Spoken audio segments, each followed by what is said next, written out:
Okay, so I'm going to get us rolling again for our second half here. We're running late, but I think it's probably better to see that we have more things to say to each other than less. I think that's a good sign. So we'll be a little bit late with lunch, but I hope you're not starving. So before we move forward, I actually want to introduce and thank one other person, Janelle Weatherford, who joined us, who's sitting right there. Raise her hand. So Janelle was, really incredibly instrumental in helping us to get this grant. She's the director of our Office of Foundation Relations, which is not the thing that raises money for the university, but foundations in the sense of Mellon Foundation. So she's the person who helps with all of these kinds of grant writing. And despite the long, seemingly drawn-out planning and discussion period leading up to getting this grant, from the time our program officer actually made the invitation to us, we had an unusual set of circumstances. We had 3 weeks to put together this $3 million proposal, and I could not possibly have done it without Janelle and her support. So thank you, Janelle. I'm deeply beholden to you. She does amazing work there, so thank you. Thank you. So I'm really pleased now to be able to move on to the piece of this morning's conversation about collaboration, which is, as we've already we've had some discussion about what that means a little bit. And as I mentioned earlier, Ted Underwood and Charlie Wright were the brave guinea pigs who forged ahead and said, yeah, we'll try this crazy thing and see how it goes. And you probably all know them, but I'll just briefly introduce them too. Ted has his primary appointment in the English department, where he teaches English literature, mostly British, mostly from 18th and 19th centuries here. He's trained as a romanticist, but he's become a real pioneer, I have to say now internationally renowned pioneer in what we broadly refer to as digital humanities, which means lots and lots of different things. But he's especially interested, and I'm just going to read this because I don't think I could just wing it. He's especially interested in applying machine learning algorithms to large digital collections. But because these large digital collections don't quite exist yet in the form needed for interesting literary research, much of his recent work involves correcting and enriching the existing collections. He's been doing this in a project called The Uses of Scale in Literary Study, and that's a collaborative project that aiming to work on these problems and to encourage livelier exploration of literary history. And the Uses of Scale was one of the Humanities Without Walls pilot projects. Ted collaborated with colleagues at Notre Dame and University of Madison, Wisconsin, but his work became so well known very, very quickly because it quite naturally is on the web that he attracted a great deal of interest very, very quickly from scholars at many, many institutions. And so this was very exciting to see the kind of interest that his project generated and the possibilities, I think. Even though I confess I don't always understand every aspect of what his project does, I can see that it has amazing potential for lots and lots of different kinds of work. So it's really exciting. So he's going to tell us about that project. And Charlie Wright, who many of you know, is professor of English here and director of the program in Medieval Studies, is also the co-editor of the Journal of English and Germanic Philology. He specializes in Old English literature and works on the Latin sources of Old English religious texts and on early medieval eschatology and on the medieval transmission of biblical apocrypha. But again, Charlie was another brave soul, and he directed the Humanities Without Walls pilot project called Performing the Middle Ages, which involved everyone, in the world. It was this huge thing. I thought he'd want to start small, but 10, 12 institutions. I think pretty much the whole consortium was pretty rapidly almost involved in this project. 10 institutions? Okay, you'll get to tell us all about it. And they did some amazing performances. So the two of them will speak, and Ted, you're going to be up first. Okay. Rare occasion, right? Very, very grateful for that. I'm sure I speak for a lot of us here in thanking all the people involved in organizing this event and the initiative Humanities Without Walls, and especially Diane. Illinois certainly owes her debt, and increasingly the whole region is going to owe her a debt. What I'm going to do today is just try to share my own experience with collaboration in a brief and very practical way, actually focusing less on what I actually did, because as Diane has explained vividly, it was a little weird and maybe atypical for the humanities, but more on the experience of collaboration and try to emphasize the aspects of it that would hold true for any project, whether you're working with something digital or not. And this is it's sort of fresh in my mind, the whole novelty of collaborative research, because until 5 years ago, like most humanists, my work habits were basically go off and write a book. But over the last 5 years, that's changed very dramatically, and now for me, I think it's fair to say the majority of the work I do involves colleagues at other institutions in one way or another. The pilot project for Humanities Without Walls was the first one where I was the primary person with responsibility for coordinating a budget, and I'll talk a little bit about the pains and mostly pains of doing that.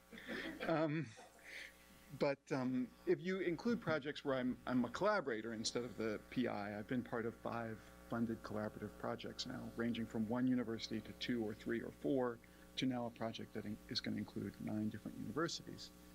And that's been a kind of a dizzying shift for me, and it's recent enough that I can still vividly remember all the pitfalls.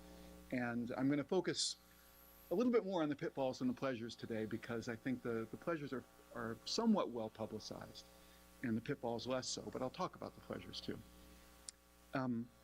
So why collaborate? I'm going to admit that for me there are particular pressures to do that, particular reasons why I have to do that, given the kind of work I do, but then also go forward to talk about things that can be gained even if you didn't have to do it. Given the kind of work I do, it really sort of has to be collaborative. About 5 years ago, I shifted from relatively traditional kinds of literary historical research to text mining large digital libraries. The whole premise of that project being that there may be patterns in print culture that we haven't seen, because we're tending to look fairly close up at relatively small groups of texts or relatively short periods of time. And if you back up and look across genres, across centuries, there might be patterns that we're just not seeing because we haven't been able to see them. And I think that's turned out to be true, but I'm not going to pitch you on that or talk very much about specific results that I and other people are doing that are turning up. I mention it only because in my case, the key reason for collaboration has been that these are inherently large projects. And when you're trying to organize, hundreds of thousands of volumes, there's a lot of detail work and a lot of hands that need to be involved. So working with, first of all, digital libraries is important. HathiTrust Digital Library, and here, HathiTrust Research Center, which I want to give credit to, an important person, institution I'm collaborating with, based at GISLIS here, as well as at Indiana. But then also there's just lots of other work involved in the research, where other colleagues at other institutions come in. But as well as just being necessary for this kind of work, collaboration can be intellectually energizing, and one of the things I like about it, and I think this would be true with any project, is that you find yourself learning a lot. In particular, this is true when you're collaborating not just across institutions, but across disciplinary boundaries. And you learn from everyone involved in the project. So I found the professional programmers here at Illinois have taught me a lot. Grad research assistants, maybe better programmers than I, have taught me a lot. Librarians in particular have taught me a lot. When you're organizing lots of books, librarians actually know how to do that. So I've learned a lot about MARC records and so on. And Diane has shown me by example how to manage a project. So collaboration has been a great experience overall, and a kind of mid-career second wind where you need to start learning fresh things to keep your excitement going. And I think collaboration can be valuable because of that. But enough happy talk. I want to give you a balanced picture, and I especially want to focus on things about the process of collaborative, and maybe especially collaborative funded research that humanists may not initially know because it's not part of our apprenticeship as much as it is in other fields. So when I got into this, I had only a vague sense of the difference between a grant and a fellowship. I mean, I knew technically that fellowships support your own research time, and grants typically pay other people. But that difference was still sort of fuzzy to me and lost in a general sense of, yay, money. What can be bad about it? What can be complicated about money? And I have a slightly different feeling now, and I would almost say that the money involved in a grant can be less like a boost for your own research and more like a commitment that you're making to service and teaching. I'm slightly overstating that, but only slightly, I think. In most of the projects I've been involved in, the biggest part of the budget is support for graduate student training. Of course, research assistants help you do research, but that's also a two-way street. Ideally, they should be getting some training too. And that's a commitment of time. Administering the budget is also a commitment of time. Humanities Without Walls may be able to help you with that. The consortium may be able to make that easier, but there's still going to be work involved, managing email chains and so on. So in fact, to put this a little bluntly and vividly and give you a sense of, this might just be my own perspective, but I'll share it. My own sense of what grants really, really make happen. I've been involved in a number of collaborations that some funded, many not funded, across institutional boundaries. And if I were to sort them in terms of sheer research productivity, in terms of, say, articles published versus the amount of work I put in, there's no question to my mind that the most efficient projects were the unfunded ones. I'm just talking about getting the research out there with as little work on my part as possible. Not having a budget can be an advantage, actually. If I want to find collaborators, there's social media, there's blogs. I don't necessarily need travel money to work with them these days because the internet. And, we know a lot of energetic people. If you want to really do something, you can find 2 or 3 or 4 people and do it without a budget. I feel awkward about acknowledging that here, but it's true. You can usually do most things. Not really big projects, but a lot.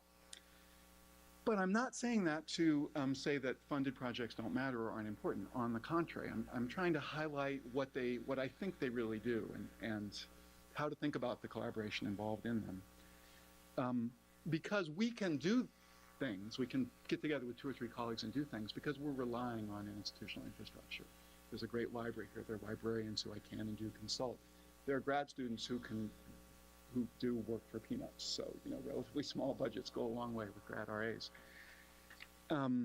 There are computers that I access through ICHAS and NCSA when I need computing time. So in all these ways, there's this institutional infrastructure. And I think what scientists know tacitly, but humanists don't always know, is that part of the point of funded research is to support and give back to that infrastructure. In a lot of ways, paying into infrastructure like at the computer level or through NCSA is important. But I think above all, and something that's really important for me, is the graduate training dimension of it.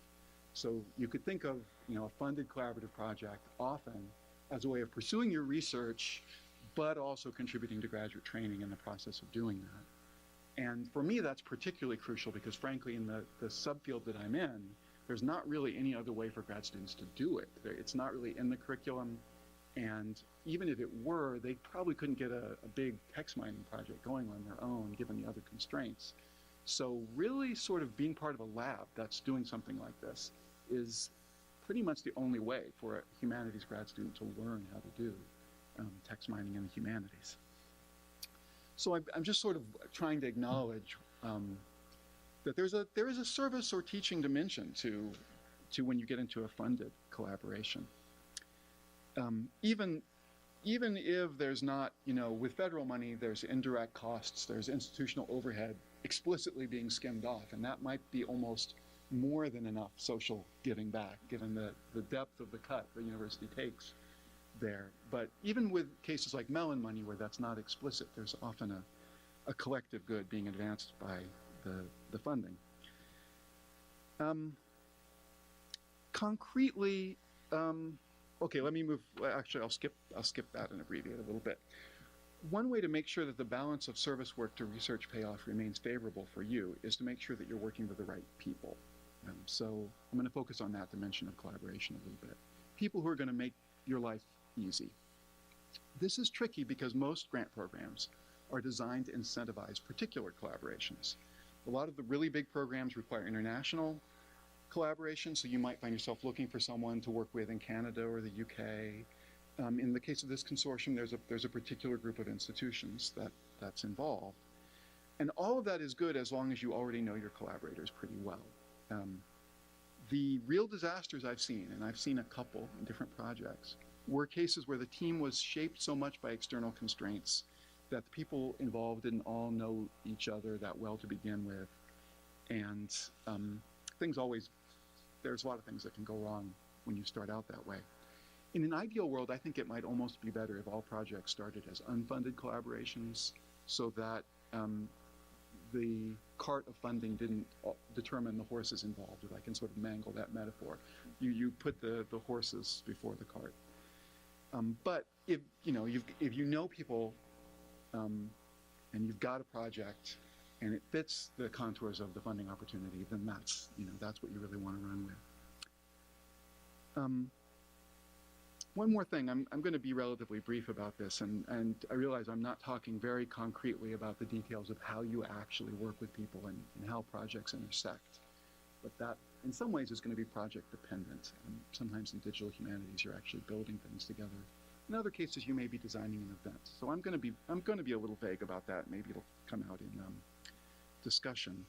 But the one other thing I do want to say is that a collaborative project, especially a funded one, is a management challenge. And I was never trained as a manager. I don't think I'm actually very good naturally as a manager. But I'm learning from watching other people, among them Diane, and the other PIs of projects I've been involved in. Like a lot of academics, I got into this business partly because I didn't want other people telling me what to do and didn't really want to tell other people what to do either. And my ideal vision of collaboration is sort of the way academic departments work, where everyone just goes off and does their work, and that just works. Which it does work in a lot of situations in academia, but it doesn't work for everything. And in particular, a collaborative funded project is a collective commitment with milestones and deadlines, and as we've already talked about, often pretty quick deadlines by academic standards. So it may require a firmer kind of management than we're used to. In the best projects I've seen, the best run projects I've seen, there is early in the game a clear statement of everyone's responsibilities and a clear statement of what happens if they aren't met. And this is from my own sort of painful experience, because I haven't been the best manager I know. But I'm part of a 6-year, 9-university project now, where if you don't produce an article a year related to the project, the money stops flowing. If you stop coming to meetings, the money stops flowing. That's an explicit signed commitment agreement before anything gets underway. And I really admire the people who are organizing that project for being hard-nosed about it. Even as painful as that is for us as academics, right? We don't like to say that to people, our colleagues. But they got my signature on that in advance. And otherwise, it is a common problem that one or two collaborators will kind of spiral off and stop responding to emails because we have other commitments. And you have to make sure your project isn't always losing the battle on other people's to-do lists. So apologies for being a little blunt about the pitfalls and responsibilities that can be involved in collaboration. I'm actually extremely grateful for the support I've received from Humanities Without Walls and elsewhere. It's been transformative in my own career. But I did want to admit that this is also work of a kind that we're not used to in the humanities, and it does have a service dimension to it. I want to end by returning to the upside. Frankly, so one way of thinking about, for me, just in my own personal experience, what the upside of collaboration is I never have writer's block anymore, because it's never just me and the screen and my own ideas anymore. I'm almost always working on a problem where there's a collective context of other people working on it. It makes it very easy to write because you know who your audience is. And I guess that's what I mean by saying collaboration can be energizing. It's a collective context for your labor, so it becomes clear to you what problems you're solving and what you need to do to solve them. I think that can be a great thing for graduate education. It's been a good thing for my own education. And I want to thank Diane for making it possible for more people at Illinois to have that experience. So, thank you.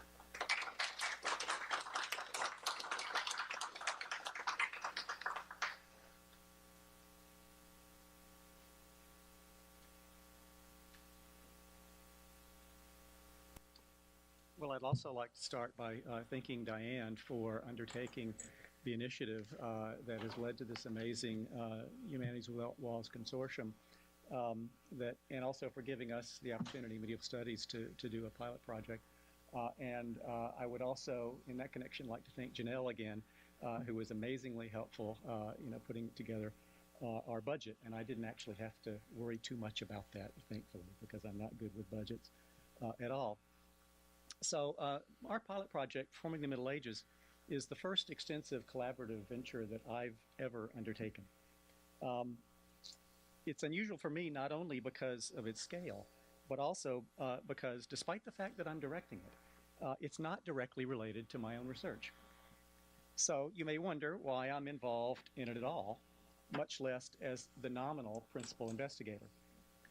The reason is that the project was something I developed not as an individual scholar, but as an administrator of an academic unit, the program in medieval studies here at Illinois. I was looking for ways to build contacts with other medieval studies programs in the Midwest. And I also wanted to showcase one of the strengths of our own interdisciplinary faculty, which is in the scholarship on the medieval performing arts. We'd already been talking about organizing a conference on this subject. So when Diane invited Medieval Studies to propose a pilot project for Humanities Without Walls, I met with those faculty and with several of our graduate students who also work in that area.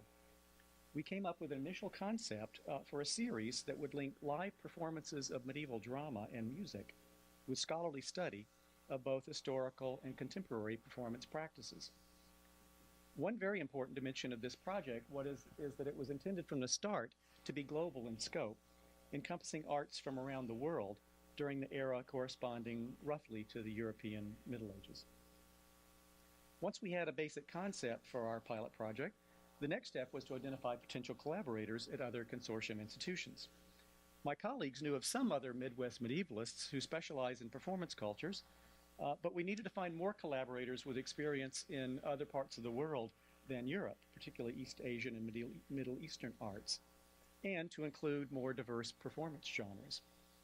So at that point, I just started trawling through the faculty lists on the websites of medieval studies programs in all the consortium institutions, looking for any medievalist whose work focuses on performing arts. Since not all these programs encompass non-Western cultures, I also trawled through the websites of East Asian and Middle Eastern studies departments in the consortium and any other regional studies programs that might include medievalists.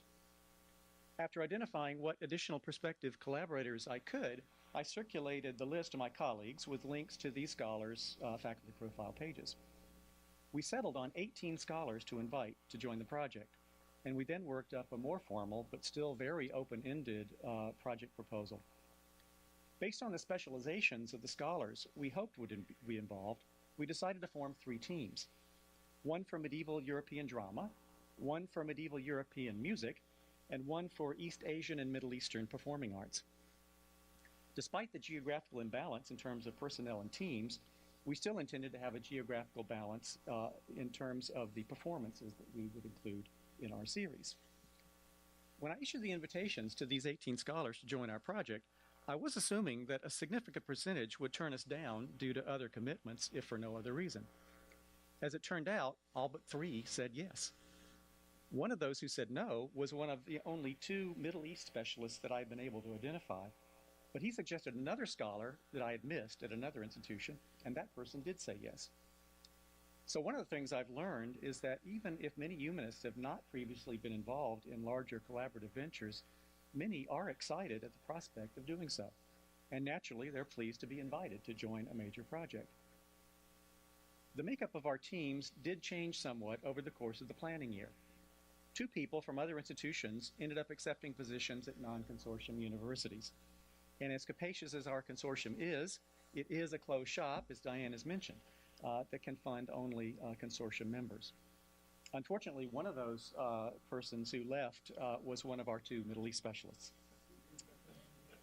Eventually, I invited a few other scholars to join us in order to ensure that team members with in particular performance disciplines had some colleagues to collaborate with.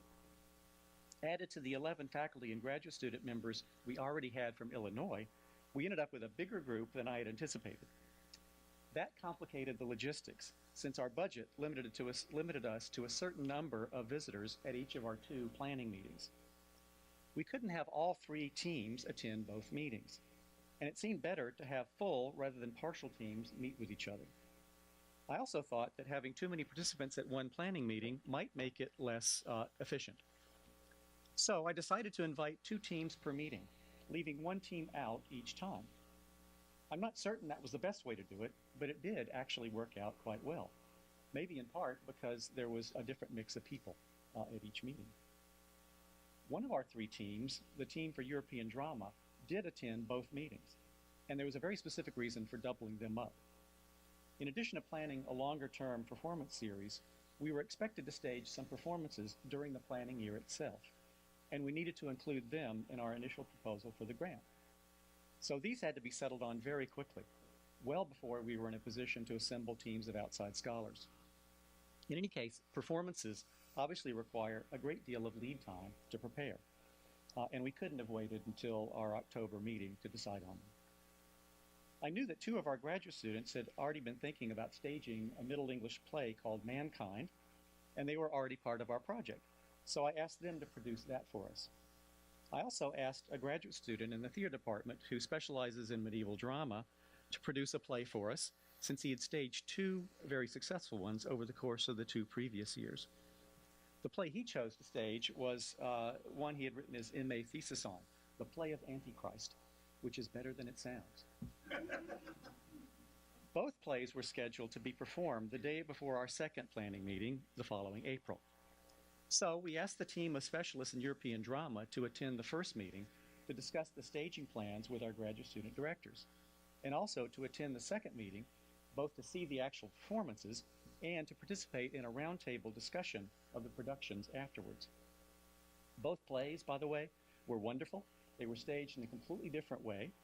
Mankind was a dinner theater performance at Levis Faculty Center, sold out, including standing room, while the play of Antichrist was an open-air performance at the South Quad Bell Tower. Since both of these drama performances were Illinois productions, we needed to have a third performance at one of the other consortium institutions, and it needed to be in a different genre. So I called a good friend who's a medieval musicologist at Notre Dame and asked, "Can you join our project? And can you come up with an idea for a performance? And can you come up with it in the next 2 weeks?" She did exactly that, offering us a performance of a medieval Carthusian liturgical service based upon an important manuscript with musical notation that Notre Dame had recently acquired. She was already planning to teach a class based on the manuscript, and her graduate students would be involved in the project. This performance was to take place in October of the following year.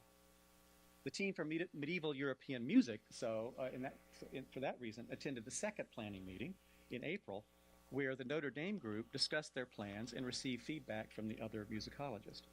So the staggered meetings of the teams ended up working quite well as a way to build broader collaborative dimension into performances that were essentially based at Illinois and Notre Dame.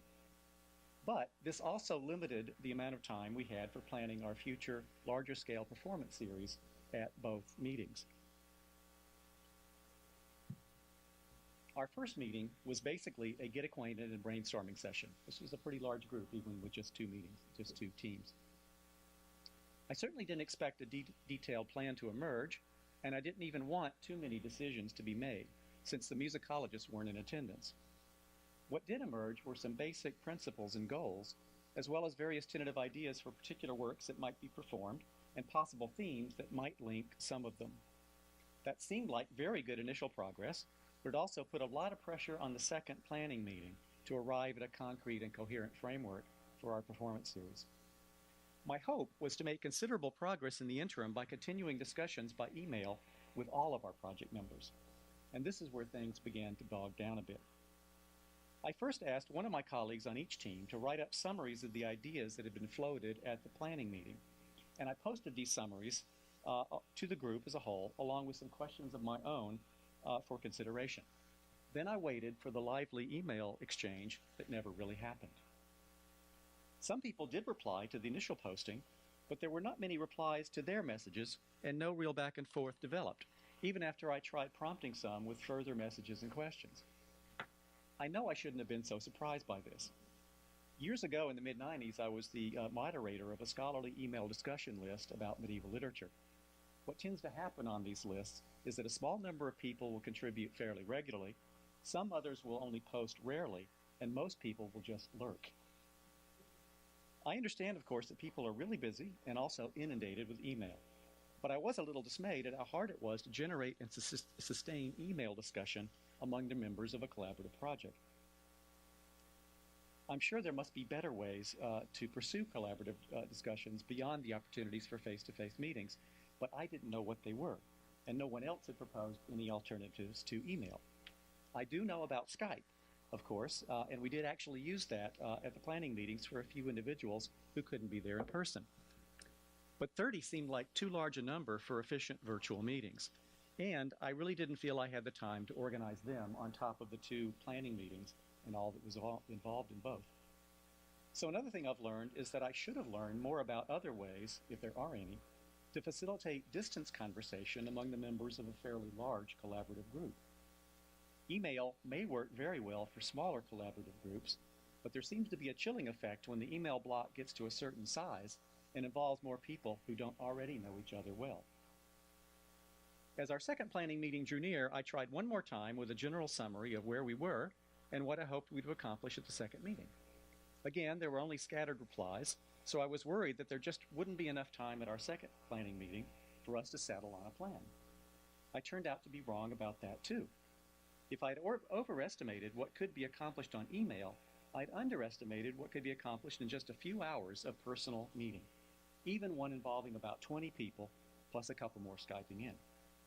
We made tremendous progress, first by having the teams meet individually to discuss ideas relating to their own areas of expertise, and then by bringing everyone together to discuss our broader goals and how to achieve them.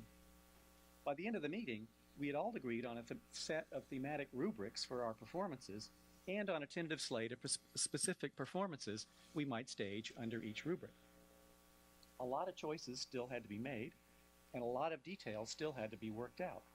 But now that we had a good overall framework, with individuals or small collaborative groups responsible for each of the suggested performances, I thought that subsequent refinements really could be worked out by email in the group, and I was wrong again. The problem with email after the first meeting wasn't just that our plans weren't very far along at that point. It really was the medium, not the message. Anyway, the same thing happened after the second planning meeting. Finally, I decided that the only way to make further progress would be for me to contact separately those individuals in small groups who had agreed to be responsible for coordinating particular performances. So I started about a dozen separate back-channel email conversations simultaneously, which was far more time-consuming, but paradoxically far more efficient. Messages beginning, "Hi so-and-so," instead of "Hi everyone," would always get answered. People were more willing to discuss their projects with me and with a few other people closely involved than with the whole group. So for the next month or so, I worked on a smaller and more fragmented collaborative scale, back and forth, until everyone seemed happy with the way their own projects were defined and framed within the overall project. By the time I was ready to send out a detailed master plan to the whole group, I thought and hoped it wouldn't really need much further discussion on email. This time, more people replied, but mainly to say they were quite pleased with the end result. So inevitably, the larger a collaborative project, the more complex it's going to be logistically and interpersonally. Aside from the difficulty of generating and sustaining email discussion with a large group, the main thing I learned is that having many people involved in a project doesn't necessarily mean that it will be that much harder for them to agree on principles and even details, so long as they can talk them out in person. Another thing I learned is that in assembling a large collaborative cross-institutional team, wherever possible, you should try to have more than one team member at each institution involved. When project members have other local colleagues to talk to in person, they're more likely to get actively involved and also more likely to communicate with their colleagues at the other institutions. Finally, I learned that a director of a collaborative project can't expect effective collaboration just to happen on its own by virtue of bringing a group of specialists together. There not only has to be lots of advanced preparation, there may also have to be some ad hoc interventions to help get things moving again when they stall, or to help steer them back on course when they drift. But it has been very gratifying to see how generously, how creatively, and how effectively even a large group of scholars can work together under the right conditions. And the Humanities Without Walls Consortium offers an ideal forum for us to think about collaboration in ways and on scales that we haven't considered before. Thanks.